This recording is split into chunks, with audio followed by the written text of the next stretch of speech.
नमस्कार, स्वागत करती हूँ आप सभी का भारत 24 पर। मैं हूं आपके साथ पूर्णिमा मिश्रा और वक्त है दहाड़ का।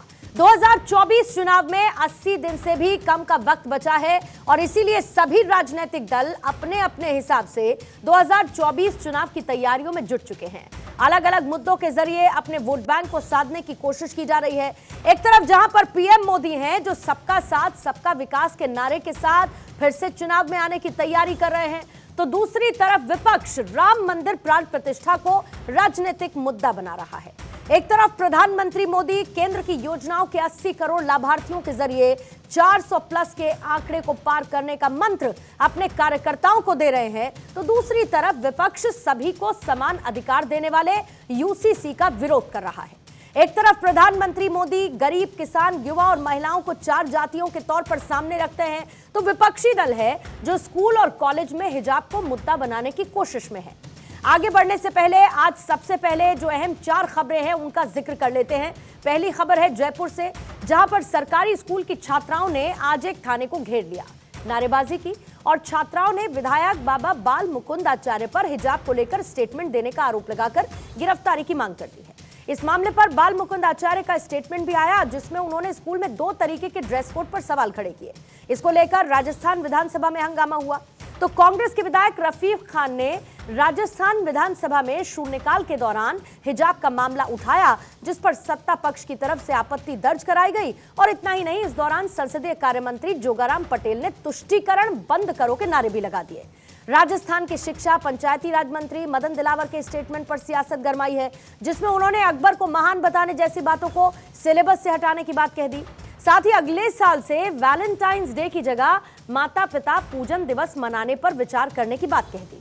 चौथी खबर उत्तराखंड से आई, जहां पर उत्तराखंड वक्फ बोर्ड के सिलेबस में मार्च में शुरू होने वाले नए सेशन से भगवान राम की कहानी को नए पाठ्यक्रम का हिस्सा बनाया जाए। और इस फैसले पर समाजवादी पार्टी ने धामी सरकार के खिलाफ मोर्चा खोल दिया है। मदरसे में श्रीराम को पढ़ाए जाने के सवाल पर सपा सांसद डॉक्टर एसटी हसन ने कड़ी आपत्ति व्यक्त कर दी है और उनका कहना है कि मदरसे मजहबी दीनी तालीम देते हैं, जिससे इस्लामी तालीम जिसमें शामिल है, और जबरदस्ती कोई भी तालीम थोपने की बात कहते हुए उन्होंने कहा है कि इसका विरोध कर दिया जाएगा। कुल मिलाकर ये आज की खबरें हैं, जो एक तरफ जहां पर संतुष्टीकरण वर्सेस तुष्टीकरण की बात को स्टैब्लिश करती हैं। इधर हिजाब पर विवाद को लेकर बीजेपी के बाल मुकुंद आचार्य और उत्तराखंड के मदरसों में प्रभु श्री राम की पढ़ाई पर समाजवादी के सांसद एसटी हसन का क्या कहना है, आपको वो सुनवा देते हैं। और उसके बाद दहाड़ में सवाल आज प्रमुख कौन कौन से हैं, जिसके इर्द गिर्द करेगी चर्चा की शुरुआत, उसका भी जिक्र करेंगे। मेरा सवाल बिल्कुल वाजिब है। जब स्कूल सरकारी विद्यालय का अपना एक ड्रेस कोड बना हुआ है, नियम बना हुआ है, उस अनुरूप सारा अध्ययन हो रहा है, उस अनुरूप वहाँ नियम कायदा है। स्कूल होता किस लिए? फिर नियम सिखाने के लिए। और वहाँ पर इस प्रकार का वातावरण जो बना रखा था, तो वो थोड़ा सा विचारणीय है। भारत माता की जय गलत है। मैंने कहा हम सब मिलकर भारत माता की जय बोलें। उनको ये भी समझाया कि भारत ये देश है, माता ये धरती है, जिस धरती पर आकर हमारा रहना है वो हमारी माँ की भी माँ है, तो इसका सम्मान हमारे लिए सर्वोपरि है। कल को अगर मैं ये कहने लगूं कि शिशु मंदिर में हज़रत गौसे आज़म जिलानी रहमतुल्लाह अलैह का भी एक सबक होना चाहिए, तो क्या ये एक्सेप्ट करेंगे? उत्तराखंड की सरकार करेगी? स्कूलों के अंदर कुरान पाक की हिदायत का भी चैप्टर होना चाहिए। तो उत्तराखंड के जो मुख्यमंत्री हैं उनको आदत हो गई है कि कहाँ कंट्रोवर्सी पैदा करें, कहाँ हिंदू मुसलमान करें, और मुसलमानों की कहाँ दिल आज़ारी हो वो काम करें। तो आपने सुना जिस तरीके की प्रतिक्रियाएं सामने आई हैं, और आइए सवालों के जरिए दहाड़ की शुरुआत करते हैं। सबसे पहला सवाल ये रहेगा कि क्या हिजाब के जरिए तुष्टीकरण की राजनीति की जा रही है? सवाल ये भी होगा कि 2024 चुनाव से पहले फिर से क्या ध्रुवीकरण की कोशिश की जा रही है, पोलराइजेशन की कोशिश हो रही है? इधर स्कूल और कॉलेजेस में हिजाब जैसे मुद्दों पर आखिरकार फैसला कौन करेगा? सदन में विकास को छोड़कर इन मुद्दों पर बहस का आखिर फायदा क्या है? और मदरसों में राम का चरित्र पढ़ाने से आखिर आपत्ति क्यों हो रही है, यह सवाल भी पूछा जाएगा। हमारे साथ कैप्टन आई सिंह बीजेपी के नेता इस वक्त स्टूडियो में मौजूद हैं। अजय अरोड़ा जी कांग्रेस के नेता हमें ज्वाइन इन कर चुके हैं। नीतीश शर्मा जी राजनीतिक विश्लेषक हैं, वो भी हमारे साथ मौजूद हैं। परविंदर सेठी जी राजनीतिक विश्लेषक, वो भी हमारे साथ जुड़े हुए हैं। और महंत शुभम गिरी जी धर्मगुरु हैं, इस वक्त वो भी हमारे साथ मौजूद हैं। और सबसे पहले शुरुआत कैप्टन आई सिंह आप ही के साथ करना चाहूंगी। मैं ये समझना चाहती हूँ, हिजाब से लेके मदरसों में श्री राम का जिक्र और उनको पढ़ाई से जोड़कर रखना, और जितने भी मुद्दे आपने तकरीबन सब सुन लिया होगा कि आज किस पर हम बहस करने वाले हैं, इन सबको सियासत में लाकर कौन सा टूल किट है जिसका इस्तेमाल हो रहा है? क्या हम विकास पर फोकस होकर बात नहीं कर सकते? क्यों हमें हिजाब की, क्यों हमें प्रभु श्री राम की, या फिर अन्य मुद्दों की जरूरत पड़ती है जिसमें तुष्टीकरण नजर आता है लेकिन संतुष्टीकरण नजर नहीं आता? निश्चित तौर पे पूर्णिमा जी, आपने देखा होगा कि कुछ राजनीतिक दल हैं, खास करके मैं कहूँगा कि कांग्रेस पार्टी इन्हीं मुद्दों को बार बार इस पर विरोध करती है। हिजाब कोई ऐसा एक परिधान नहीं है कि जिसको ज़रूरी समझा जाए कि उसको लागू किया जाए, क्योंकि स्कूलों की कॉलेजों की एक मर्यादा होती है। वहाँ पर एक ड्रेस है जो हर उस स्कूल और कॉलेज के हिसाब की होना चाहिए, ना कि ऐसी होना चाहिए कि फैसला कौन करेगा आई सिंह साहब? नहीं, इसका स्कूल करेगा, प्रशासन करेगा, बीजेपी करेगी, कांग्रेस करेगी, नहीं बीजेपी नेता करेंगे, बिल्कुल इसको प्रशासन करेगा और जो स्कूल है वो स्कूल प्रबंधक करेंगे। हाँ। क्योंकि अगर कोई हिजाब पहन के आएगा तो कल के कोई ये कहेगा मैं तो धोती कुर्ता पहन के यहाँ आ जाऊंगा, तीसरा कहेगा कि हमारी जो है ना एक परंपरागत वो शेरवानी होती मैं वो पहन के आ जाऊंगा। फिर वो स्कूल ना रह के उसको तो एक ये लगेगा कि यहाँ सारे ये नौटंकीबाज लोग आ रहे हैं। तो स्कूल की कोई मर्यादा होती, शिक्षा का मंदिर होता है, तो शिक्षा के मंदिर में आप शिक्षक बन के आइए, ना कि वहां अपनी परंपरागत अपनी धार्मिक अपनी जो परिधान है उनको वहां पर आकर निभा। मैं मानता हूं अगर ये हिजाब इतना ही जरूरी है तो उन महिलाओं उन लड़कियों पे लागू क्यों नहीं होता, जो चाहे वो फिल्म इंडस्ट्री में हो या वो मॉडलिंग में हो या अन्य क्षेत्र पे हो, तो उनके ऊपर ये इस तरह का दबाव क्यों नहीं डालते कि आप वहां भी हिजाब पहनिए, क्योंकि वहां उनके ऊपर इनकी चलेगी नहीं, वो इनकी बात नहीं मानेंगे। सीधे साधे मुस्लिम समाज की जो लड़कियां बहनें होती हैं उनके ऊपर इनका चलता है, उन्हें सिका समझा के और भेजा जाता है कि आप हिजाब लगाओ। हिजाब ऐसा कोई जरूरी नहीं है कि हिजाब लगा के ही जाना है जिससे हमारे कोई धार्मिक उस पर कोई आहत हो रहा है। अगर ऐसा ही है तो सभी को आप बेल लगा। लेकिन ये तो आपका टेक है ना कैप्टन साहब, ऐसा थोड़े है कि हर कोई इसी तरीके से सोचता है। परविंदर सेठी जी, क्या ऐसा ही आप भी सोचते हैं कि उनको सिखा पढ़ा के भेज दिया जाता है कि आप हिजाब पहनिए? लेकिन मैं सिर्फ एक हिजाब के मुद्दे पर आज बहस नहीं कर रही हूं। मैं कहती हूं कि एक तरफ प्रधानमंत्री मोदी है, वो सबका साथ सबका विकास की बात करते हैं, दूसरी तरफ आप जैसे ही विपक्ष के पास जाइए, और इसका जवाब अजय अरोड़ा जी आप भी दीजिएगा, इसके बाद मैं आपके पास आऊंगी, जैसे ही आप विपक्ष के पास जाइए श्री राम का विरोध होने लगता है, हिजाब का सपोर्ट होने लगता है, तुष्टीकरण को बढ़ावा देने की बात होने लगती है, लेकिन मुस्लिम आक्रांताओं का जैसे ही जिक्र होता है तो फिर एकदम मुंह पे सिलाई लग जाती है, उस पर एक शब्द नहीं निकलता। क्यों? नहीं, देखिए, अगर कोई इस तरह का कानून या ऐसा प्रावधान देश की सरकार या जो भी संस्थाएं हैं अगर इस चीज़ को सेटल करती हैं कि हिजाब नहीं पहनना, तो वो एक अलग बात है। लेकिन एक भारतीय जनता पार्टी का विधायक जाकर एक तुष्टीकरण की राजनीति करता है और लोगों की धार्मिक भावनाओं को कर्नाटक में कोर्ट का रुख आपको याद है ना? कोर्ट ने क्या कहा था कर्नाटक में हिजाब मामले पे? याद करवाइए जरा एक बार फिर से, कहा क्या गया था सर, ये बताइए। कर्नाटक का भी एक मुद्दा उठा था और उसके बाद वहां पर चुनाव से पहले क्या था विपक्ष का नारा? आप देखो, जात के नाम पे, प्रांत के नाम पे, हिंदू मुसलमान के नाम पे तुष्टीकरण की राजनीति कहा गया ना कि हम दोबारा से इस फैसले को पलटेंगे, कहा गया था ना सरकार की तरफ से, अगर हम सरकार में आए, बोला गया था ना सर। नहीं, पूरे देश के अंदर ये भी लागू नहीं हुआ है कि आप हिजाब नहीं पहन सकते। लेकिन अगर कोई भी विधायक उठ के बीजेपी का कोई विधायक है या कोई नेता है, वो जाकर वहां पे एक अलगाववाद की राजनीति करता है या तुष्टीकरण की राजनीति करता है और लोगों की धार्मिक भावना हित करता है, ये ठीक नहीं है। अगर कोई प्रशासन कोई फैसला करेगा उसके ऊपर उस इंस्टीट्यूट अगर कोई फैसला करता है तो उसको वहां के स्टूडेंट्स को मानना पड़ेगा, वो एक अलग मैटर है। लेकिन एक देश के अंदर अलगाववाद की स्थिति पैदा करना, लोगों के अंदर तुष्टीकरण की राजनीति करना, ये ठीक नहीं है। आप देखिए ना, आप डेवलपमेंट की बात करिए, आप रोजगार की बात करिए, आप महंगाई की बात करिए, आप वुमेन सेफ्टी और सिक्योरिटी की बात करिए, आप एनवायरमेंट की बात करिए, जो देश का इतना जबरदस्त मुद्दा है, लोग मर रहे हैं। आप देश की डेवलपमेंट की बात तो करते नहीं है, लेकिन भगवान राम की बात कर रहे हैं। भगवान राम को किसी भी व्यक्ति ने उसके खिलाफत नहीं करी है। अगर अगर मान लिया कोई हिंदू व्यक्ति है तो सारे तो तिलक और धोती कुर्ता पहन के नहीं जाते ना। जो कुछ लोग जो उस परंपरा को मानते हैं, या सिक्की में मैं सिख धर्म की बात यही करता तो हूं, कहा जा रहा है ना जिन्होंने अमृत परविंदर छका सेठी होता जी, है। यही तो फिर कहा जा रहा है ना, कोई अगर धोती कुर्ता तिलक लगा के नहीं जाता तो यही तो कहा जा रहा है कि फिर हिजाब की क्या जरूरत है, फिर हिजाब की क्या जरूरत है। नहीं, किसी फिर तो आपको आपत्ति तिलक से भी होनी चाहिए। स्कूल और किसी कॉलेज की अजय अरोड़ा जी इस पर कुछ ऐड ऑन करना चाह रहे हैं और उसके बाद कैप्टन साहब इस पर रिप्लाई करिएगा। अजय जी। पूर्णिमा जी, केंद्र सरकार भी कैप्टन साहब की, राज्य सरकार भी, और सरकार कुछ भी कह दे, प्रशासन फैसला करेगा।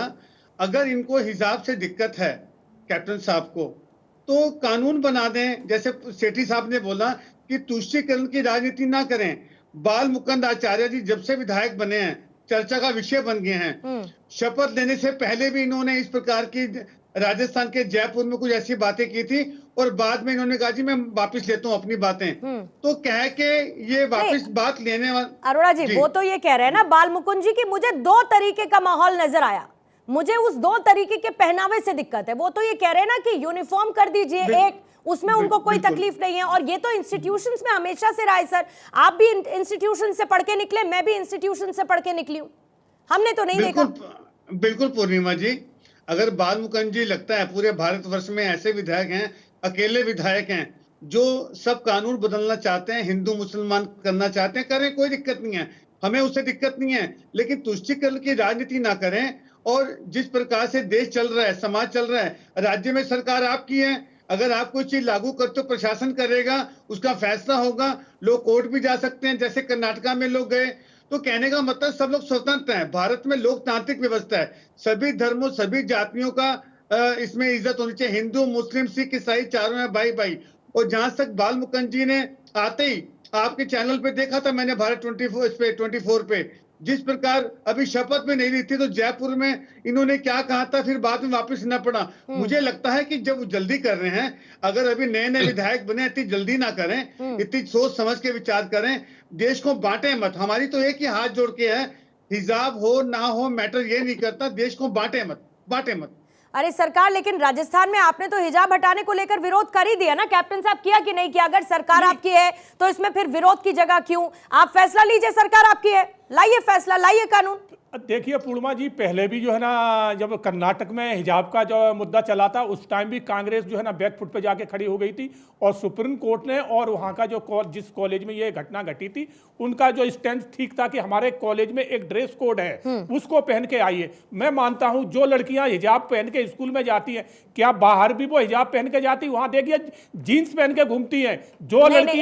एक मिनट कैप्टन साहब, जीन्स पहनने को लेकर प्लीज मत लेकर आइए बीच में। नहीं, बाहर नहीं sir, please let me, no I point you out, नहीं आई पॉइंट यू आउट, नहीं कैप्टन साहब वापस ले लीजिए। आप समझिए आप क्या कह रहे हैं। मैं आपको ये कह रही हूँ कि बाहर कहीं पर, एक सेकंड सर, बाहर कहीं पर कुछ भी पहनना आपकी निजी चॉइस है। मैं जीन्स पहनूं, मैं फ्रॉक पहनूं, मैं लंबी स्कर्ट पहनूं, मैं ये ब्लेजर पहन के जाऊं, सुनिए सर एक सेकंड, मैं साड़ी पहनूं, मैं हिजाब पहनूं, ये बाहर मेरी अपनी चॉइस है। बिल्कुल मैं संस्थानों की बात कर रही हूँ, संस्थानों तक आप रहिएगा, आई विल सपोर्ट यू। आप बाहर निजी फैसलों पर कटाक्ष कीजिएगा तो I am not with you. आप सुने, मैं वही कह रहा हूं कि ये आपका जो भी परिधान है वो निजी है और आप निजी जगह पे कुछ भी पहन सकते हैं, हम उसके लिए मना नहीं कर रहे, मगर स्कूल का एक ड्रेस कोड होता है, वहां एक तरीके के कपड़े होते हैं, वो हिजाब पहन के जाती हैं। कुछ हमारे क्षेत्र में प्रांत ऐसे है कि वहां की लड़कियां आज भी पर्दा करती हैं, घूंघट करती, तो वो कल घूंघट डाल के स्कूल में जाएंगी क्या? उनको मान किया जाएगा क्या? तो ये चीजें स्कूल में बिल्कुल नहीं लागू होना चाहिए। बाहर आप कुछ भी पहनिए। आपके पास आपको 20 सेकंड दे पाऊंगी, उसके बाद बाकी मेहमानों के पास जाना होगा मुझे। 20 सेकंड सर। पूर्णिमा जी, ये विरोध नहीं है, ये विरोध नहीं है, ये थोपने की कोशिश किसी भी कानून को, कानून बना दें। हिंदुस्तान को आजाद हुए कितने वर्ष हो गए और तो सर है ना कानून, ऐसा थोड़ी है कि देशों में कानून नहीं है। ऐसा फ्रांस ले लीजिए, सार्वजनिक स्थानों पर हिजाब पर बैन है। बेल्जियम पर आप चले जाइए, पूरा चेहरा जिनसे ढका जाता है उन कपड़ों पर प्रतिबंध है। नीदरलैंड्स आप चले जाइए, इटली, जर्मनी, मैं इतने देशों का नाम ले लूंगी जहां पर इस पर बैन लगा हुआ है। लेकिन भारत में क्या होता है इस पर सर? भारत में राजनीति होती है। क्यों? क्योंकि इससे पोलराइजेशन होता है, इससे ध्रुवीकरण होता है। क्यों? क्योंकि चुनावों में फायदा मिलता है। देश के प्रधानमंत्री से बात करें, बाल आज मुकुंद जी तो विधायक हैं, पूर्णिमा जी देश के यूएई जो प्रधानमंत्री चाहें, सबसे बड़ा इस्लामिक देश के- देश है, मैं आज कह रहा वहाँ हूं, हिजाब पे जो है ना प्रधानमंत्री हिजाब जी जो है ना कह रहे हैं, कंटिन्यू नहीं है, वहाँ प्रधानमंत्री हिजाब जी जरूरी कह रहे नहीं कि हैं, आप हिजाब पहन के जाएंगे। प्रधानमंत्री तो जी कांग्रेस आदेश कहाँ दे सोच दें, रही है? कांग्रेस क्या प्रधानमंत्री सोचती जी है? आदेश दे दें कांग्रेस कि की हिजाब सोच आज पहने। से नहीं, शुरू से आज रही है प्रधानमंत्री जी तुष्टीकरण की चुप्पी तोड़े राजनीति करना। और बाल इन्होंने मुकुंद जी यही की बात किया है का शुरू समर्थन से कर दें। कि देश को देश के ये प्रधानमंत्री चाहते समर्थन ही कि कर दें। नहीं नहीं देश एक सूत्र में बंध के काम करे, एक सूत्र में चले। अरे चल रहा कांग्रेस की था, आप राजनीति चाहते यही ही नहीं है देश को। कि आप कहीं हिजाब पे आ आपके जाएंगे, कहीं आपको धर्म पे आ दिक्कत इसी जाएंगे, बात की कहीं है। मजहब पे आ आपको जाएंगे। दिक्कत इसी बात की इससे है देश नहीं कि चलेगा। देश एक इसलिए सूत्र तो में क्यों आपने चल रहा है? 70 आपको साल शासन परेशानी इस किया, बात की, फिर कैप्टन भी साहब, देश को आप कहां से परेशान कहां ले हो। जाके रख दिया था। आपको और मुद्दे आज चाहिए, हमने आपको 2014 हिंदू से लेके मुसलमान करना और है। आज 2024 में आप प्रवेश कर रहे हैं। आप हर देख जगह हमारे 10 हिंदू साल का मुसलमान कार्यकाल करते हो, देख हर लीजिए जगह। और आप अपने 60 साल का कार्यकाल देख लिए। तो अब आप कांग्रेस थोड़ी अपनी नीति साफ करे और इसको देश के हमारी उन्नति के नीति रास्ते भी में साफ रोड़ा ना है, अटकाए। हमारी हिजाब नीयत जरूरी भी साफ नहीं है, है, विकास ना जरूरी आपकी है, नीति ठीक शिक्षा है, जरूरी है, ना ये आपकी जरूरी है। हमें आपकी नीयत पे शक है, हमें आपकी अरे नीयत हमारी पे तो शक नीयत बहुत आपकी साफ है, में नीयत तो खोट साफ है। कांग्रेस की नहीं है, आपकी कभी नीयत भी में नहीं खोट रही है। है।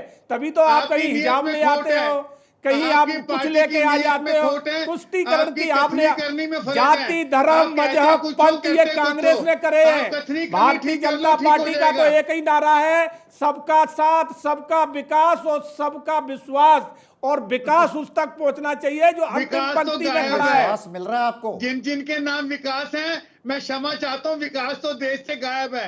कांग्रेस बढ़ती के हुई टाइम महंगाई, जरूर नहीं होता था महिला विकास, मगर आज उत्पीड़न, क्या कांग्रेस के टाइम डीजल, विकास होता था? पेट्रोल, आज जिस तरह से आप हमने देखिए, इंफ्रास्ट्रक्चर विकास तो चलाए गायब हैं, है, क्या कुछ उसपे खाली कुछ नहीं, हिंदू झूठी चलते हैं उन मार्केटिंग, रोडों पे, भारतीय मुसलमान जनता नहीं पार्टी चलते, के अन्य प्रवक्ता धर्म के आके नहीं झूठी चलते, मार्केटिंग आज करते सब हैं। चल रहे देश बता हैं। जिस देगा। तरह से हमने मुद्दों की बात कीजिए, महिलाओं की बात कीजिए, जिस प्रकार से जंतर मंतर पे आज देश के खिलाड़ी महिलाएं भारत जो की तिरंगा सबसे लेके ज्यादा आती थी, खुश क्या है हमारे ब्रिजभूषण छोटे ने, भाई अरोड़ा आपने जी। ब्रिजभूषण आज के लिए हिंदुस्तान की कमेटी महिला की क्या कहती हुआ? है कैप्टन कि साहब, मोदी मैं कहता राज हूं- में जो कैप्टन हमें साहब सुविधाएं रुकिएगा। मिलाई है, जो अजय जी मिली रुकिएगा है, जरा, वो कैप्टन पहले साहब नहीं आप भी मिली है। रुकिएगा और उसके बाद परविंदर सेठी जी आपके पास आती हूँ, लेकिन नीतीश शर्मा जी को और मान शुभम गिरी जी को भी मुझे डिबेट में लाना होगा।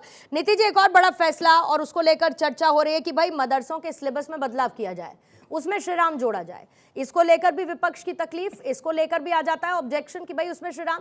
मदरसों का सिलेबस अलग से ऐसा क्या होना चाहिए कि उसमें श्री राम जुड़ जाएगा तो तकलीफ हो जाएगी?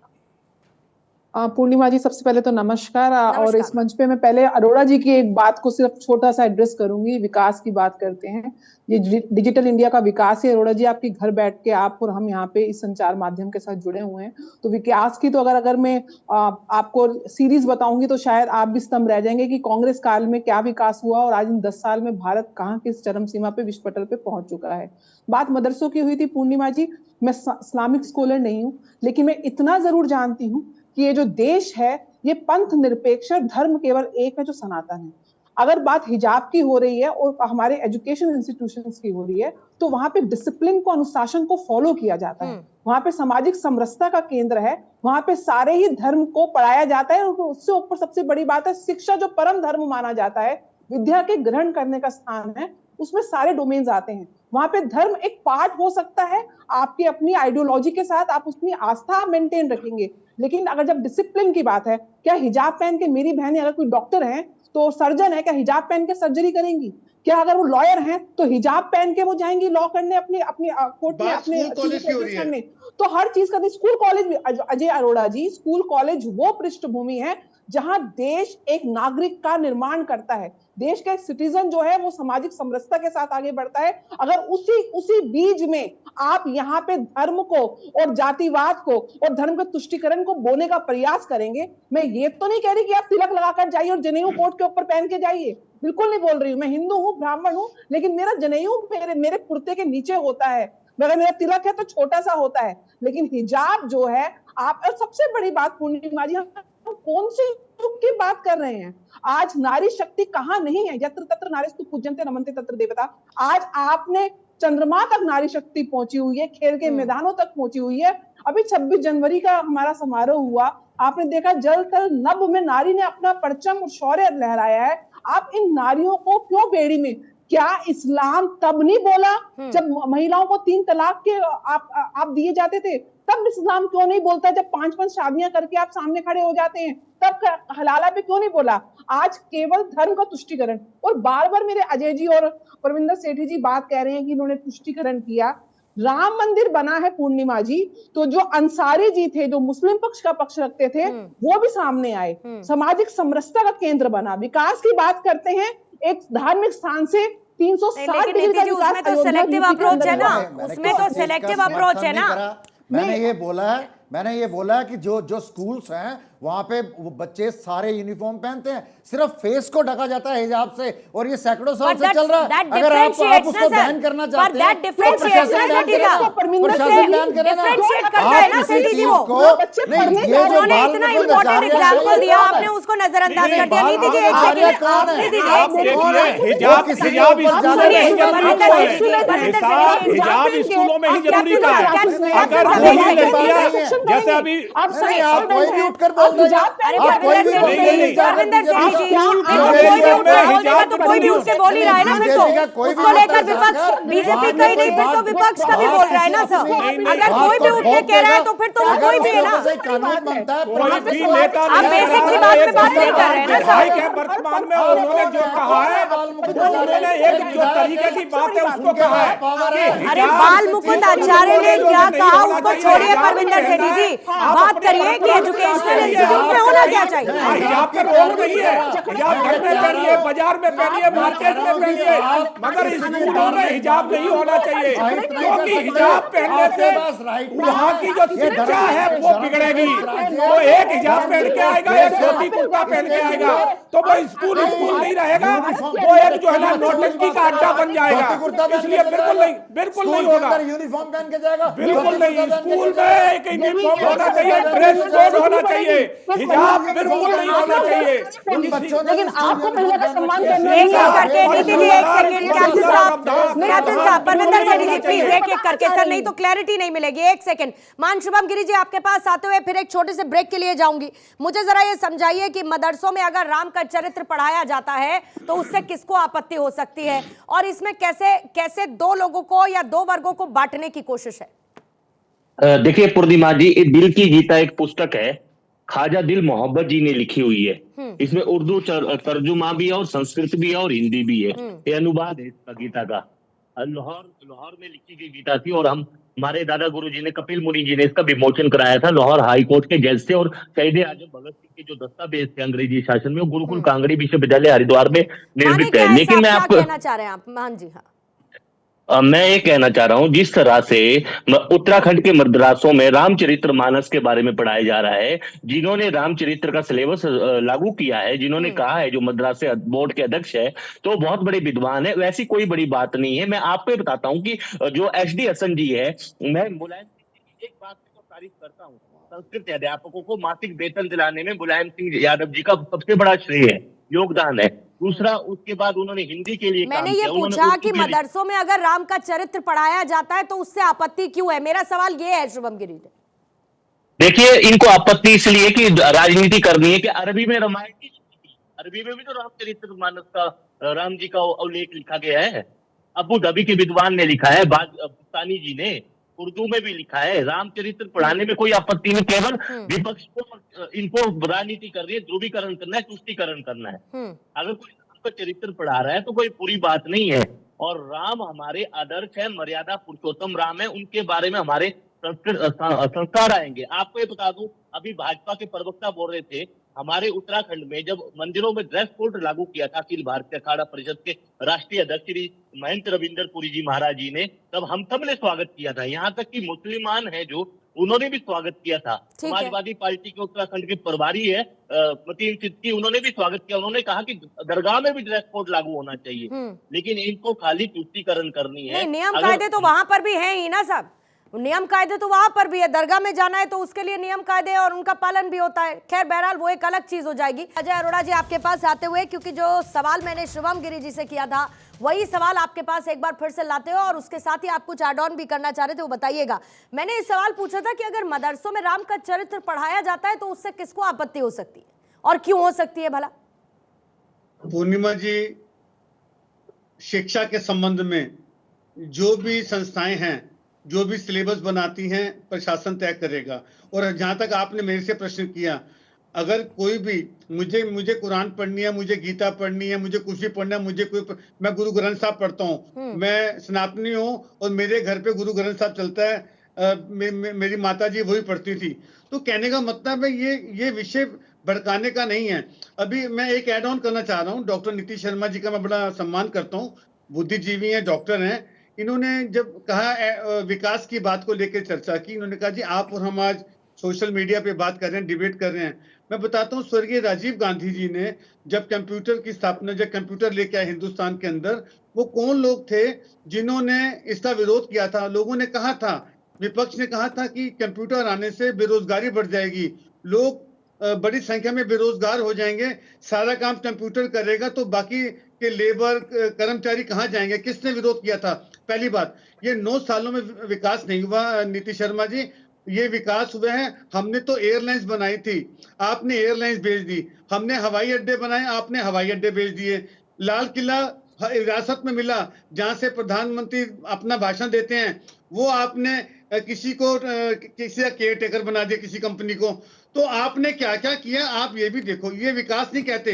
अगर एयरलाइंस बिकी तो क्यों बिकी, हवाई अड्डे बिके तो क्यों बिके, इस पे चर्चा होगी। और जहां तक ये है कि आपने कहा कि विकास हुआ 9 सालों में, मैं ये नहीं कह रहा कि भारतीय जनता पार्टी ने, सरकार जो भी चुन के आती है, हमारे उद्घाटन, मान लो रिबन हमने उद्घाटन किया और बनने के बाद रिबन आपने काट दी, तो काम हमारे किए हुए थे। वो आपको 9 वर्षों में जो भी आपने रिबन काटे वो हमारी ही देन थी, हमने ही प्रयास किए थे।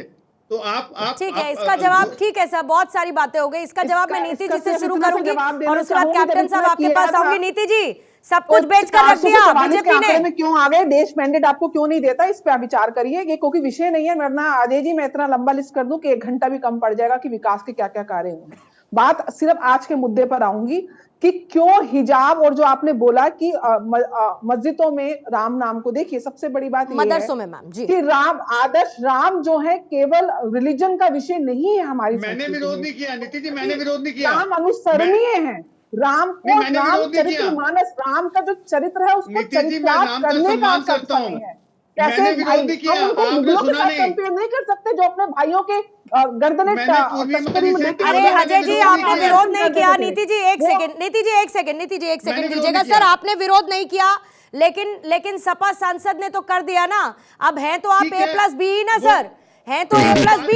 एक विचारधारा के साथ चुनाव में उतरिएगा ना सर। ये तो नहीं कहा जाएगा कि भाई वो उनके निजी विचार है, ये हमारा पॉलिटिकल मैंडेट नहीं है, ऐसे तो नहीं कह पाएंगे ना आप। हमारी किसी पार्टी के नेता ने कहा, हमारे पार्टी में सबके खुले विचार हैं, हर एक को कहने का। सर अब तो आप साथ साथ है ना अजय अरोड़ा जी, अब तो आप साथ, अजय जी अब तो आप साथ साथ है ना। मैंने वही तो कहा कि एक थॉट प्रोसेस के साथ जनता के बीच में जाएंगे ना आप, कि अलग अलग थॉट प्रोसेस लेकर जाएंगे। देखिए मैंने कहा सबके अपने निजी विचार हैं। निजी विचार नहीं है सर, ये इलेक्शन को इम्पैक्ट करता है, आपके वोटर्स को इम्पैक्ट करता है, तुष्टीकरण होता है, ध्रुवीकरण होता है इस तरीके के स्टेटमेंट से। पूर्णिमा जी, मैं आपकी किसी बात को डिनाई नहीं करूंगा। आप देश की जानी मानी एंकर है, मैं आपका भी सम्मान करता हूं, और महिला हैं, और महिला का ही सम्मान करता हूं चाहे नीति जी हो। मैं ये कह रहा हूं, जहां तक आपने हमारी पार्टी की बात की, हमारी पार्टी के किसी नेता ने कोई ऐसा बयान दिया? आपने मुझसे, मैंने तो कहा मैं तो गुरु ग्रंथ साहब पढ़ता हूँ, मैंने तो अपनी बताई, मैं सनातनी हूँ, मैं हनुमान चालीसा पढ़ता हूँ। हम जितने बैठे हैं सर उसका मैं भी सम्मान करती हूँ, मैं बहुत सम्मान करती हूँ इस चीज का, और हम तो सर्वधर्म संभाव की बात करते हैं, तो इसमें तो कोई बात ही नहीं है। लेकिन इस तरीके के स्टेटमेंट्स क्या लोगों को आपस में बांटते नहीं है कैप्टन साहब? एक तरफ 4 जातियों की बात प्रधानमंत्री मोदी करते हैं, लेकिन दूसरी तरफ हिजाब जैसे मुद्दे पर, दूसरी तरफ मदरसों में क्या पढ़ाई किस तरीके से होनी चाहिए, तालीम होती है, मुस्लिम तालीम जो भी उसको कहा जाता है, तालीम दी जाती है मदरसों में, वो स्पेसिफिक है, उसमें आप प्रभु श्री राम का पाठ्यक्रम नहीं ला सकते, उनके चरित्र का वर्णन आप नहीं कर सकते। निश्चिंत रूप है पूर्णिमा जी, आपने देखा होगा माननीय प्रधानमंत्री जी ने कभी नहीं कहा है कि आप जो है ना मदरसे में जो इस्लामिक शिक्षा है वो न पढ़ाएं, बिल्कुल पढ़ाएं, पढ़ाना भी चाहिए। मगर उसके साथ साथ आप ऐसी शिक्षा भी उनको दें जिससे उनका भविष्य बने, उनको इंजीनियर बनाए, डॉक्टर बनाए। खाली मदरसे की पढ़ाई से आप उनको जो है ना मौलाना ना बनाएं, उनको इस तरह की शिक्षा दें जिससे उनको रोजगार मिले। तो इस पे हमने जोर शुरू से लगाया है। हमारी कभी भी सोच नहीं रही कि ना मिले, मगर कुछ जो जातिगत पार्टियां हैं, चाहे समाजवादी हो चाहे कांग्रेस हो, इनका जोर हरदम ये रहा है कि इस तरह से इस समाज को, खास करके मुस्लिम समाज को इस तरह से गुमराह करते रहो कि ये कहीं बाहर निकल के ना जाए, सिर्फ हमारा वोट बैंक बने रहे। हमारी सोच ये है कि आज वो ज्यादा से ज्यादा उनकी भागीदारी हर क्षेत्र में हो। बाल मुकुंद जी की प्रतिक्रिया आ रही है, एक बार सुन लेते हैं। सरकार भी आपकी है, आप स्कूल में होकर आए, आपको लगा कि 2 ड्रेस कोड चल रहे हैं, तो क्या आपको लगता है कि अब स्कूलों में जो बुर्का है या हिजाब है वो बच्चियां पहनकर ना आए, ऐसा नियम बने आपकी सरकार? बिल्कुल, मैं तो देखिए ऐसा है, नियम कानून की इसमें आवश्यकता नहीं, समझाने की भी आवश्यकता है। स्कूल प्रशासन बच्चों को ही समझाए, उनके माता पिता अभिभावकों को समझाए। आप सोचें, इसको राजनीतिक कदर से नहीं सोचें। 2 प्रकार के ड्रेस कोड के बच्चे जब स्कूल बच्चियां हैं तो वहाँ सब अपने आप ही एक अलग माहौल बन जाता है। उन बच्चों को जिस तरीके से तैयार करके भेजा जाता है तो वो लगता नहीं है, वो छोटे छोटे बच्चे, उनको पढ़ने दो साहब, उनको इस प्रकार का क्या भी जीवन पड़ा है उनका, उनको अपना धर्म के अनुरूप ड्रेस कोड भी पहने, धर्म के अनुरूप रहे, रिश्तेदारी समाज अपने कार्यक्रम में किसी भी तरीके से कहाँ आपत्ति। स्कूल में तो कम से कम सारे समान रूप से हो। फिर स्कूल ड्रेस बनी क्यों है? फिर ऐसे ही पुलिस में कर दो, फिर ऐसे ही फौज में कर दो, फिर ऐसे आप पत्रकार बंधु हो जाओ, ऐसे ही हम सब, ऐसा नहीं, सबका अपना अपना है। मैं सुना सेठी साहब आपने, अब इसमें आपको कहां से कहां और कौन से शब्द में ऑब्जेक्शन नजर आता है, मुझे जरा बताइएगा। मुझे तो नहीं लगा कम से कम। नहीं, देखिए, जो आप मदरसों की बात कर रहे हैं, मैं उसकी बात नहीं, मैं अभी बाल मुकुंद जी ने जो कहा स्कूलों में ड्रेस कोड, उन्होंने कहा कि वो सामान्य होना चाहिए, फिर स्कूल ड्रेस बनी क्यों है? नहीं, वो कौन है? नहीं, ठीक कहा या नहीं कहा आप मुझे? चलिए छोड़ दीजिए उनको छोड़ दीजिए। परविंदर सेठी क्या सोचते हैं ये बताइए मुझे। बीजेपी का नेता परविंदर सेठी, अरे सर छोड़िए ना बीजेपी से दुश्मनी, छोड़िए ना। मैंने पूछा परविंदर सेठी क्या सोचते हैं। मैं ये कह रहा हूँ कि अगर प्रशासन कोई निर्णय लेता है सेठी तो उसका सम्मान होगा। सेठी साहब, मैं आपके निजी विचार पूछ रही हूँ ना, आप बता दीजिए मुझे, आपको क्या लगता है? देश का माहौल खराब मत करें। साहब, मेरा सीधा सवाल आपसे है, मैंने कहा आप क्या सोचते हैं, मैं आपके निजी विचार मैंने यही कहा कि आप लोगों की धार्मिक भावनाएं आहित नहीं कर सकते। अगर प्रशासन कोई बात तय करता है, हिजाब पहनने से इनकार करने पर धार्मिक भावनाएं आहत हो जाती है, बात होगी। सेठी साहब, कम से कम आप तो थोड़ी सी मैच्योर बात करिए सर। नहीं, कैसी बात कर रहे हैं? मैं इससे कैसी बात कर रहे हैं आप कि आपको दिक्कत है? बाल मुकुंद ने कह दिया वो कौन है, वो अथॉरिटी है। मैंने कहा परविंदर सेठी क्या सोचते हैं आप बता दीजिए। आप कह रहे हैं मैं धार्मिक भावनाएं आहत नहीं करूंगा।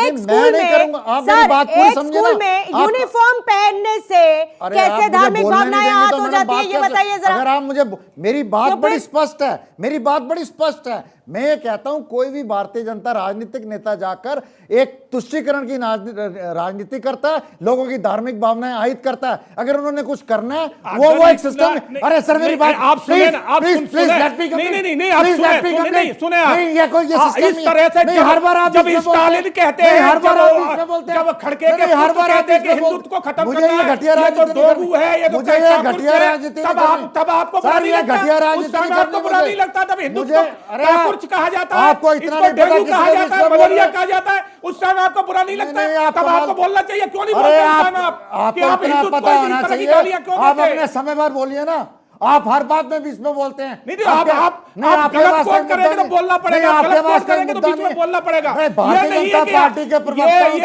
ये डिबेट पूरा देश देख रहा है और आपको भी देख रहा है, मुझे बोलना पड़ेगा। मुझे भी देख रहा है, आपको भी देख रहा है। अगर एक व्यक्ति कोई बात कर रहा है उसकी बात को कंप्लीट होने दीजिए।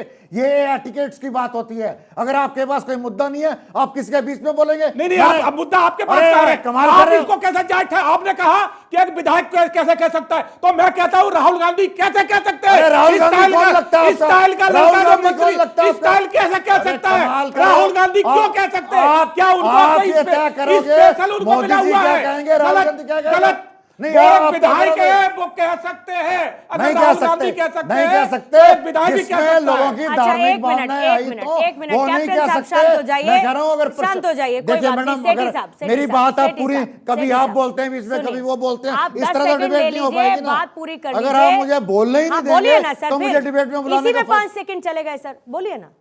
बोलिए। नहीं, जब मैं बोलता हूँ कभी आप कोई भी बात नहीं, पूरा बोलिए ना लगातार सर, आप फिर बोलते मैं हैं या ये बीच में बोलते हैं, कूद बोलिए, पड़ते हैं। बात पूरी करिए नहीं, ना इनको सेठी सिखाया साहब। जाता है अरे बीजेपी के सेठी प्रवक्ता। साहब, बात पूरी करिए ना फिर आप। करेंगे तो बीचों में बोलना पड़ेगा। गलत कोड यहाँ सुनने के लिए नहीं बैठे हम। कंप्लीट आप बात करिए ना, आप नीति और न्याय की बात इनको करिए, हम समझ ही बिल्कुल नहीं नहीं आ रही बोलेंगे। है। आप गलत कोड करेंगे, आप एक दो तरफा बोलेंगे, करेंगे वो तो चार बीचों बोलेंगे, बोलना मैंने पड़ेगा। इसीलिए कहा आप अपनी नहीं, बात पूरी करें। उनको ये सिखाया जाता अरे है सर, बीजेपी ये के हमें नहीं प्रवक्ता सिखाया को। मुद्दे जाता, पर आइए ना आपने सेठी साहब। किसी को बोलने नहीं आपको देना। जरूर सिखाया जाता है। आपने मेरे को हमारे सिखाने यहाँ वाला तो ये मेरा कहा कोई जाता माई है कि बाप नहीं है, हिंदुस्तान में आपका सारे माई बाप हिंदू है, हैं। मेरा कोई जो माई बाप नहीं है, हिंदुस्तान में आपका वो माई बाप हिंदू है, है। मेरा कोई पूजा राजनीतिक पद्धति मेरा अलग कोई हो सकती राजनीतिक है। माई बाप नहीं है। ठीक है, पूजा आप लोग मेरा बोलते कोई रहिए, कोई राजनीतिक दिक्कत मैं नहीं है। हिंदुस्तान में अजय रहता अरोड़ा जी हूं। आपके पास आ रही हूँ और उसके मैं बाद नीति जी आपसे independent हूं। क्लोजिंग मैं कमेंट में लूंगी। independent बात करता अजय हूं। अरोड़ा जी, मुझे मैं जरा ये समाज की बात समझाइए करता हूं। देश के कि संविधान अगर में जो राजस्थान के ही अरे मंत्री, आप ठीक है ना संविधान सर, मुझे का- अपना आप सवाल पूछने संविधान दीजिए ना का- सेठी साहब। संविधान के आप संविधान के साथ चलेगा। आप यहाँ दो सम्मान करते संविधान हो, नहीं होंगे, आप दो सम्मान संविधान करते मान्य हो, नहीं होंगे। आप सम्मान करते हो, संविधान भारत में एक है और अरे उसी के आप तय हिसाब से करोगे, चलना पड़ेगा। आप तय दो करोगे। संविधान मान्य नहीं आप होंगे। तय करोगे,